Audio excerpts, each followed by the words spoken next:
May panibagong buwelta ang Office of the Vice President sa DSWD.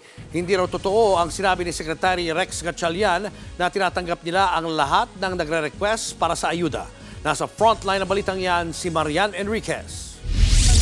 Inaccurate at misleading. Ganito inilarawan ng Office of the Vice President ang sinabi ni DSWD Secretary Rex Gatchalian na wala silang hinihindian sa mga inilalapit sa kanila ng Office of the Vice President para bigyan ng ayuda.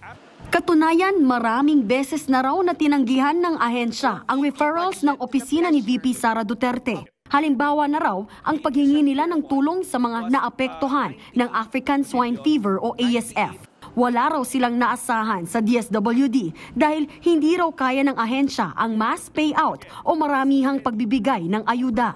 Pero nagagawa naman daw ito ng DSWD sa ibang lugar kasama pa ang ilang politiko.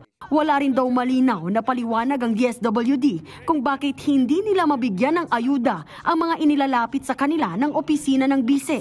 Noong Lunes, dinikdik ni na Senator Bongo at Senator Amy Marcos si Gatchalian sa umano'y pamumulitika ng ayuda. Dito itinanggi ng kalihim ang pangisnab nila sa mga request ng OVP. Hindi nagagamit ang DSWD sa kahit na anong politika.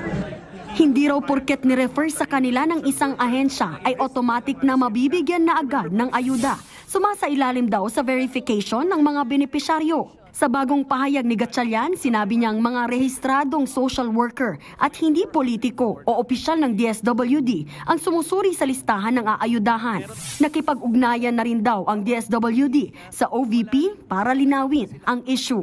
Nagbabalita mula sa Frontline, Marian Enriquez, News 5. Mga kapatid, Julius Babaw po. Iba na ang may alam at may pakialam sa panahon ngayon.